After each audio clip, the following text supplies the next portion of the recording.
మన ప్రభువును రక్షకుడైన యేసు క్రీస్తు అతి శ్రేష్టమైన నామాన్ని బట్టి ఈ ఉదయకాల హోసన్న దైవ సందేశాలనే కార్యక్రమం వింటున్న దేవుని విడలైన మీకు శుభం కలుగునగాక. అందరికీ వందనాలు. నా దేవుడు నా పట్ల మీ పట్ల ఉన్నత ఉద్దేశం కలిగిన వాడు.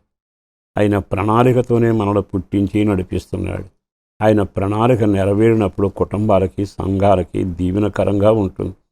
ఆ ప్రణాళిక నెరవేరకపోయినా ఆ ప్రణాళిక నెరవేర్చడానికి మనం సిద్ధంగా లేక ఆటంకంగా ఉన్న ప్రణాళిక దెబ్బతిన్నప్పుడు పరిస్థితులు తారుమారుగా ఉంటాయి.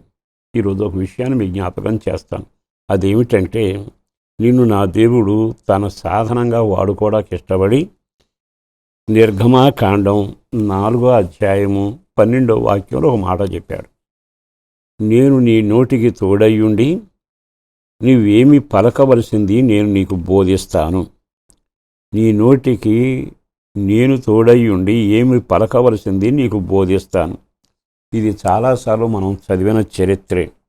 అంటే దేవుడు నోటికి తోడయ్యుంటే, ఒకవేళ మోషే నోటికి అహరోను తోడయ్యున్నా, సంఘానికి కాపరి నోటికి దేవుడు తోడయ్యున్నా అద్భుతంగా ఉంటుంది. అక్కడ రాసిన మాట ఏమిటంటే, నేను నీ నోటికి తోడయ్యుండి నీవు ఏమి పలుకవలసింది నేను నీకు బోధిస్తాను. అంటే మీకు ఓ మాట చెప్పనా, మన నోటి మాటే మనకు మేలైనా కీడైనా చేస్తుంది. మన నోటి మాటే జయమిస్తుంది. మన నోటి మాట నిరాశగా వ్యతిరేక పదాలు మాట్లాడితే అదే జరుగుతుంది. అంటే మన జీవితాన్ని సవ్యమైన మార్గంలో నడిపించుకోవడం మన వల్ల కాక చాలా ఇబ్బందులు పడుతున్నాం.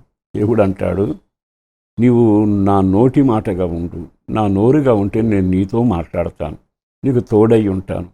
కనుక ఎప్పుడైనా ఉప్పు వేసిన సంభాషణ ఎలా ఉంటుందో, మనం దేవుని నోటి మాటట ఉపదేశంలాగా దైవ చిత్తానుసారమైన పదాలు వాడాలి.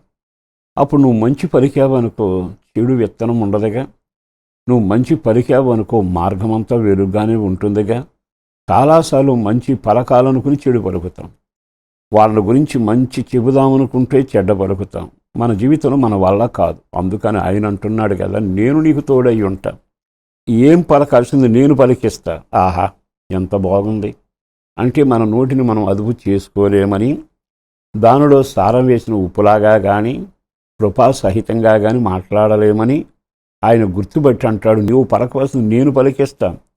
ఈరోజు ఈ మాట విన్నాకైనా మీరైనా నేనైనా, ప్రభువా, నోటితో మంచి పలకలేకపోతున్నాను, జయాన్ని గురించి ఒప్పుకోలేకపోతున్నాను, నా నోటితో మంచి పలకడం నా వల్ల కావటం లేదయ్యా అని మీరైనా నేనైనా దేవుని వైపు తిరిగితే, ఆయనట మన నోటిని స్వాధీనం చేసుకుని ఏం పలకాల్సింది ఆయన పలికిస్తాడట. అప్పుడు నీ యొక్క సామర్థ్యం, నీ ప్రస్తావన అక్కరల ఆయనే నీ నోటితో పలికిస్తాడు.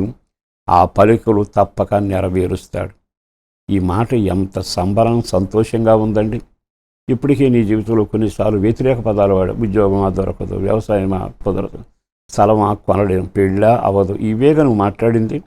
ఈ రోజు నుంచి పరిశుద్ధాత్మ దేవుడు నీతో మాట్లాడుతుండగా ప్రభువుకు అప్పగించుకుని, నా నోటిని నీ స్వాధీనం చేసుకోదేవా అని మొదటగా చెప్పండి. రెండవది, నేను పలకాల్సింది నువ్వే పలికించు దేవా అని ప్రభువును కోరుకోవాలి. ఎప్పుడైతే అలా పలుకుతావో దేవుడు నెమ్మదిగా నీ నోట్లోంచి శుభవచనం పలికిస్తాడు. నీ నోట్లో నుంచి అనేకులకు మేలు కలిగే మాటలను విడుదల చేస్తాడు. కృంగిన వారిని లేవనెత్తే ఆదరణ మాటలు నీ నోట్లో పెడతాడు. అందుకని నీవు చేయలేని కార్యమంతా ఆయన చేసి నీ ద్వారా అనేకులకు మేలు చేసి, నువ్వేది పలకాలో ఏది పలకూడదో తాను అదుపు చేసి నీ నోటిని వాడుకుంటే నీ కుటుంబానికి క్షేమం కలుగుతుందిగా. నీ వల్ల కాలేదు అనే సంగతి గ్రహించాక ఈ వాక్యానికి లోబడి నేను నీ చిత్తానికి అప్పగించుకుంటున్నాను అని చెబితే నీ నోటితో ఆయన పలికిస్తాడు. ఏమని? కలుగునుగాక అంటే కలుగుతుంది, ఇది జరుగునుగాక అంటే జరుగుతుంది. విశ్వాసంతో ఒప్పుకుంటే అద్భుతం జరుగుతుంది. నీ మాట కాదు, దేవుడు నీ నోట పలికించిన మాట గొప్పది కదా. అందుకని చాలాసార్లు అపజయం పాలైన మనం ఈ తారీఖు నుండి ఈ వాక్యానికి లోబడి దాని మీద చేతులుంచి ప్రార్థన చేస్తూ నీ నోట్లోంచి శుభవచనం పలిగేట్టుగా దేవుడు తన చిత్తాన్ని నెరవేరుస్తాడు. నీ ఇంట పంట పండబోతుంది, శుభం నీకు జరగబోతుంది, క్షేమం నిన్ను విస్తరింపచేయబోతుంది. అట్టి కృప నీ కలగాలని నిర్గమాకాండం 4:12 వాక్యానికి అప్పగించుకుని అడుగులు వేయి. ప్రభు నిన్ను దీవించునుగాక. పరిశుద్ధులను ప్రేమామడిన ప్రభు వందనాలయ. అపారమైన నీ ప్రేమ కొరకు ధన్యవాదాలు. చేతినడలో దాచి క్షేమాన్ని కలుగ చేయండి. రాబోయే దినాలు దీవెనకరంగాను నీ మాట ప్రకారం బిడ్డలు బ్రతకడానికిని, కుటుంబ అవసరాలు తీర్చాలి. బిడ్డల భవిష్యత్తు, ఆరోగ్యం, ఆహారం, ఐక్యత, జీవనోపాధి విషయంలో మార్గం సరళం, దేహానికి ఆరోగ్యం, రక్షణ భాగ్యం, ప్రార్థనా జీవితంతో మీ బిడ్డలను నడిపించి మేలు చేయమని యేసు పేరట వేడుచున్నాము తండ్రి. ఆమేన్.